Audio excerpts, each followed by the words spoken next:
E a nossa pastora Thaís vai nos trazer uma saudação nesta noite. Ela é pequenininha assim, parece uma menininha, mas ela é pastora, viu? Mulher de fogo. A paz, igreja, amém? Amém! Eu quero agradecer a Deus e aos meus líderes por mais uma oportunidade de estar trazendo a saudação, amém? Amém! Eu gostaria que os irmãos abrissem a palavra do Senhor em Efésios, capítulo 4, versículo 22 ao 24.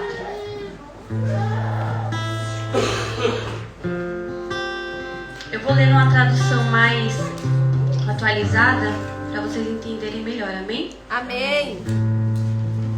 Fazia um tempinho que eu não dava uma tremidinha para dar saudação, mas hoje, não sei se é porque eu vou contar um pouco da minha conversão, como que foi a minha conversão, né, a Deus, e eu tô um pouco nervosa, um pouco trêmula.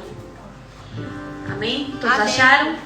Diz assim a palavra do Senhor: vistam-se com a nova natureza criada por Deus, que é parecida com sua própria natureza, e que se mostra na vida verdadeira, a qual é correta e dedicada a Ele. Acho que eu li o 24, né? Falei 22? Vou ler de novo do 22. Portanto, abandonem a velha natureza de vocês, que fazia com que vocês vivessem uma vida de pecados e que estava sendo destruída pelos seus desejos enganosos. É preciso que o coração e a mente de vocês sejam completamente renovados. E o 24. Vistam-se com a nova natureza criada por Deus, que é parecida com sua própria natureza e que se mostra na vida verdadeira, a qual é correta e dedicada a Ele. Amém? Amém! Hoje eu cheguei, né? A gente saiu, então eu não tinha preparado a minha saudação. E eu tava pensando em falar de uma coisa, mas aí não foi isso. E eu falei assim, Deus, eu vou falar um pouco sobre o meu testemunho, né, de conversão. Como que foi pra mim entregar a minha vida pra Jesus? E aí eu escrevi aqui no meu notas um texto gigante de como foi a minha conversão, pra mim não esquecer muita coisa. E aí eu procurei esse versículo e falei, não, Deus, é esse. E esse versículo, ele nos ensina, quando aceitamos a Jesus, nós temos que abandonar o nosso velho eu, né? Nossas velhas práticas, aquilo que a gente fazia e que não agradava o coração de Deus.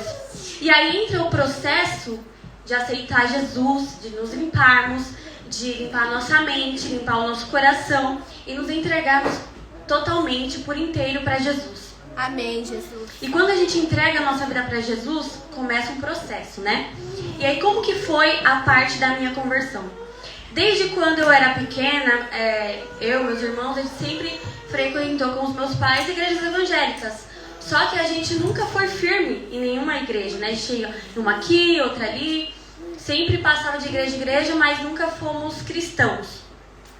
E aí teve um certo dia que os meus pais estavam comendo em um lugar e encontrou velhos amigos dele que era da CEAM. Eles eram obreiros da CEAM e convidou os meus pais para conhecer a CEAM. E aí os meus pais pegou a gente e fomos num culto no domingo. E aí a gente gostou da igreja. E eu lembro que aquele culto eu vi um baterista e falei, nossa. Não, mentira, ele que ficou de olhinho e falou, nossa, que gatinha. Não foi ele, foi eu. Eu falei, nossa, que gatinho, né? Só que na minha cabeça eu nunca daria em nada, porque eu era do mundo e ele era da igreja. Então não batia. Aí eu falei, não vai dar certo. Enfim. E aí conhecemos a CEAM, gostamos da CEAM e começamos a frequentar alguns cultos da CEAM. E aí teve um culto também com o apóstolo. O apóstolo foi o cupido, o apóstolo. A gente foi lá cumprimentar o apóstolo, né? Porque eles ficam na frente, vai todo mundo cumprimentar eles. Aí ele falou assim, chama o Paulinho. Mandaram chamar o Paulinho e me apresentou pro Paulinho. Então ele já viu, ele falou assim, aquela ali vai ser minha norinha. Deus vai fazer uma lavagem ali e ela vai ser minha norinha. Eita, Deus fiel! É brincadeira, gente, mas que ele apresentou foi verdade.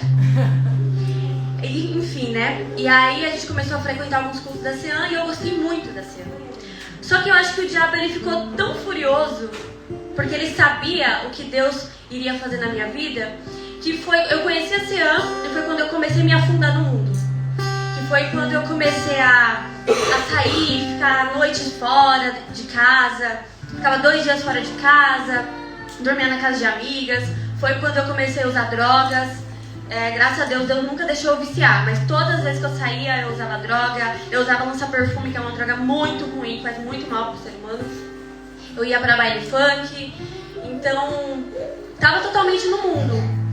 E aí teve um certo dia que minha mãe, Deus usou a minha mãe e ela fez um acordo comigo. Eu comecei a ficar meio rebelde, né? Falei, não vou mais pra igreja. E ela fez um acordo comigo, ela falou assim, eu só vou deixar você sair se você começar a ir nos cultos comigo. Eu até te deixo lá, onde você quer ir. Aí eu peguei e falei assim, então tá bom. Pra não ficar me enchendo o saco, eu vou pro culto e depois ela me deixa onde eu quero ir. E aí comecei a ir pros cultos. E eu lembro que tinha culto que eu gostava de ir pro culto pra ver o Paulinho. E aí eu lembro que tinha culto que eu não vi a hora de acabar pra poder sair logo. Mas conforme eu fui indo, a palavra de Deus começou a entrar dentro de mim.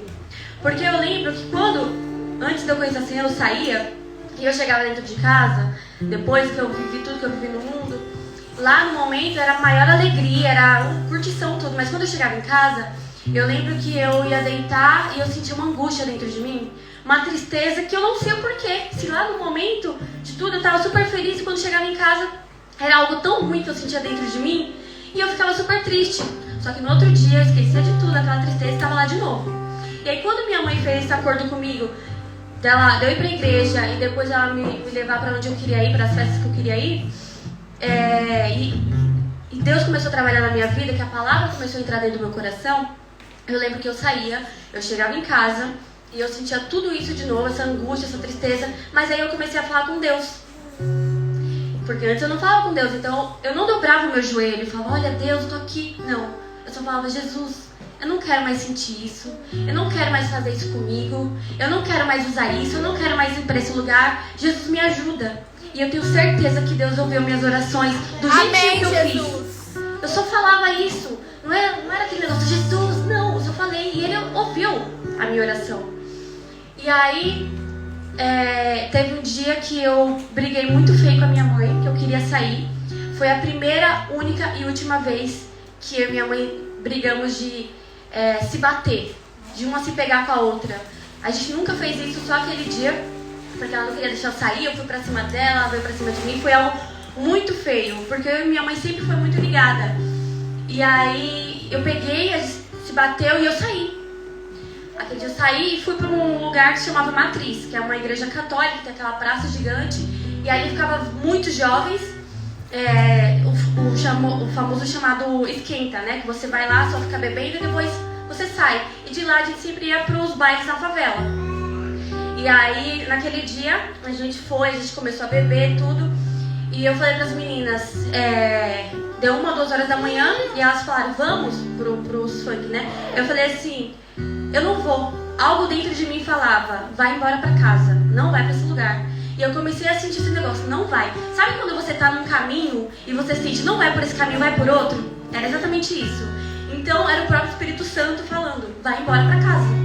E eu falei pras minhas amigas, né?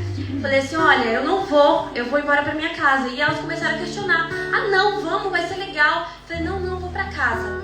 E nesse mesmo dia que eu e minha mãe brigamos, eu fui pra esse lugar, a minha mãe saiu pra ir pro monte, junto com um tio de consideração meu. E aí eu falei pra elas, não, vamos me levar no ponto, né? Porque dava tempo de eu pegar o último ônibus e elas me levar. E elas falaram que não iam me levar e que senão ia se atrasar. E eu fui sozinha naquela escuridão, de madrugada, e eu fui e cheguei em casa. Quando eu cheguei na frente da minha casa, tinha um caminhão de bombeiro. E eu já entrei em desespero. Aí eu vi aquele caminhão de bombeiro. Ai, todo mundo a chorar. Mas foi o processo de Deus na minha vida. Eu vi aquele caminhão de bombeiro e já pensei, o que aconteceu com a minha família? Pensei que alguém tinha morrido. Passou 1 milhão de coisas na minha cabeça. Aí eu subi correndo, né? E aí vi que tava todo mundo bem. E aí eu vi vários bombeiros dentro da minha casa. Vi que tava todo mundo bem. Aí já aquele ego meu já voltou de novo, né? Porque eu tava brigada com a minha mãe. O desespero bateu, aconteceu alguma coisa. Mas quando eu vi que tava todo mundo bem, minha mãe bem, meus irmãos bem. Acho que o João não tava esse dia. Tava meu irmão mais velho. E aí Falei, tá todo mundo bem, graças a Deus, meu ego já voltou, já fechei a cara pra minha mãe de novo. Só que quando eu olhei lá no fundo da minha casa, tinha um bombeiro, que, gente, ele era tão alto, tão grande, ele era bem negro. E ele, os outros bombeiros lá, correndo pra tirar um bujão de gás lá que explodiu. Mas esse bombeiro, ele entrava em todos os cômodos da minha casa. Ele só olhava e tranquilamente ele ia olhando assim, olhava, não fazia nada. E de repente ele parou na minha sala e eu, na porta da sala, não entrei dentro de casa, na porta da sala encostado numa grade lá, que tinha. Ele parou na porta da minha sala e olhou pra mim, ficou olhando pra mim. E aí ele veio até a porta da sala, na minha frente, e falou, só falou assim pra mim, você é muito linda. Aí eu pensei que ele tava falando em cima de mim, né? Eu nem dei trela pra ele. Aí ele falou assim, mas você é muito linda. Aí eu peguei, tá, já fechei a cara pra ele, virei pro lado assim, virei o olho, né? Aí ele pegou e falou assim, você tá me ouvindo? Aí ele teve uma voz de autoridade, ele falou, você tá me ouvindo? Você é muito linda. Aí eu falei, obrigado. Aí ele falou assim, olha pra aquela lua ali. Aí eu, aham. Ele, eu tô mandando você olhar pra aquela lua. E eu olhei pra lua e ele falou assim, Deus manda te dizer que você é igual aquela lua ali. Você tem que brilhar no meio das trevas, no meio da escuridão. Deus não te quer onde você está. Deus não te quer lá. Ele te quer em outro lugar. E eu sabia o lugar que Deus me queria, né? E aí ele falou assim, e você precisa pedir perdão por uma pessoa. E olhou pra minha mãe. Gente, aquele homem não sabia de nada do que aconteceu. E aí eu e minha mãe nos abraçamos, choramos e ficou tudo bem, né? E aí foi a primeira experiência que eu tive com Deus. Porque aquele homem não sabia de nada, não conhecia a minha vida. E aí teve um dia que teve um evento jovem na igreja. Eu tinha um colarzinho P, eu já tava acabando. Eu tinha um colarzinho P, né? Que aí nisso tudo já tinha acontecido várias coisas, eu e o Paulinho já conversava bastante. E aí falei, vou comprar um colarzinho P pra ver se ele se toca. Aí eu fui nesse evento jovem, foi muito legal, e ali o Paulinho ficou bastante tempo conversando junto, né? Porque ele me dava atenção, porque as meninas não me davam atenção, gente. Todo mundo gostava dele. Ela não me dava atenção. E ele, super caridoso, né? Foi lá e dava atenção. Aí a bispa olhou assim, no meio do evento, ficou olhando pra mim. Aí eu, meu Deus, o colar, deu escondidinho assim. Aí ela depois veio e falou assim, Thaís, esse colar, esse pé é do quê? Aí eu, de pequena. Meu apelido é pequena, de pequena. Aí ela, tem certeza que é de pequena? Eu falei, tenho. Ah, então tá bom. Passou o final do evento, ela falou, vamos ali que eu quero conversar com você. Aí chamou as meninas tudo, né, a pastora Camila, as meninas. Falou assim, olha, gente, ela mandou o papo reto. Ela não quis nem saber. Ela falou assim, olha, eu sei que você gosta do meu filho, só que pra você namorar com ele, vai ser pra casar, ele vai ser um pastor. A nossa vida é assim, assim, assim, a nossa vida é igreja e tal. E mandou o papo reto. Você quer? Aí eu falei, sim. Mas não foi uma coisinha tipo assim, olha, vai ser assim. Não, é desse jeito. Se você quer, vai ser assim. Se não, já sai fora. Aí eu, sim. Gente, eu ia na igreja com blusinha curta, piercing no umbigo. Eita, era Deus. só Deus na minha vida. E aí, eu fui embora pra casa, né, depois desse dia. Aí passou quase uma semana. E toda quinta-feira, eu e as meninas iam num barzinho que tinha perto de casa. E esse dia, elas ligaram e falaram, ó, vamos, tal. Aí eu peguei e falei assim, não vou não. Aí, tá, desliguei o telefone, elas ligaram de novo. Vamos, vai ser legal. Não vou. Aí o telefone tocou de novo. Falei, que saco, eu não quero ir. E eu não queria ir mesmo, não era nada, eu não queria ir. Aí eu, oi, tudo bem? É o Paulinho, Aí então minha mãe conversou comigo, queria conversar com você e tal. Aí ele me convidou pra ir na casa dele almoçar. Conversamos e começamos a namorar. E aí até todo mundo usou, né? Nossa, o santo Paulinho converteu a Thaís. Mas eu entendo que foi o jeito que Deus tinha de me pegar pra ele. Deus usou a vida do meu esposo pra mim hoje estar nos caminhos de Deus. Aleluia! E eu vejo tudo isso. Se eu não tivesse aceitado o chamado de Deus pra minha vida, se eu não tivesse aquele dia que a minha sogra conversou comigo, olha, eu sei que você gosta do meu filho, é isso? A nossa vida vai ser essa, você quer? se eu não tivesse aceitado, como eu estaria hoje? Talvez eu estaria no mundo sendo mãe solteira, ou frustrada sentimentalmente, até morta. Só Deus sabe como estaria. Então, eu louvo e agradeço a Deus por essa estratégia que Ele teve do Santo Paulinho. Mas de verdade, gente, eu louvo e agradeço a Deus porque hoje eu tenho uma família linda, eu tenho uma família dedicada ao Senhor. Então, e através da vida da minha mãe também, né, de ter tido essa estratégia, se você tem alguém na sua vida, na sua casa, os seus filhos, seu esposo, não importa quem seja, não deixe de orar. Não deixe. Às vezes parece que, nossa, essa pessoa não vai ter jeito. Quanto tempo eu orei pela vida do meu irmão? Hoje ele tá aqui, graças a Deus. Aleluia! Eu achei que ele não teria jeito. E teve um tempo que eu peguei e falei, Jesus, eu desisto. Ele sabe o caminho, eles sabem o caminho. Eu não vou mais ficar enchendo o saco deles pra ir pra igreja. E hoje, graças a Deus, ele tá aqui nos caminhos de Deus. Eu louvo e agradeço a Deus. E o que eu quero dizer com isso é, não deixem de orar por quem vocês amam. Não desista. Vera, não deixe de orar pela Maria. Faz um propósito pela vida dela. Porque um dia você vai dizer, eu e minha casa serviremos ao Senhor. Aleluia! Você vai poder levantar sua mão para o Senhor e falar, eu e minha casa serviremos ao Senhor. E eu tô falando isso direto de Deus pra você. Eu tô até tremendo e nervosa. Então faz um propósito pela vida da sua filha. Eu sei que você não deixou de orar por ela, mas não desista dela. Por mais que pareça impossível, não desiste da vida dela. Amém? Então, eu louvo e agradeço a Deus por isso que Ele fez na minha vida, pela família linda que Ele me deu. E através das orações de vocês, Deus vai recompensar a vida de vocês. E a recompensa vai ser o céu e a família de vocês na casa do Senhor. Aleluia! Amém? Pode aplaudir o Senhor.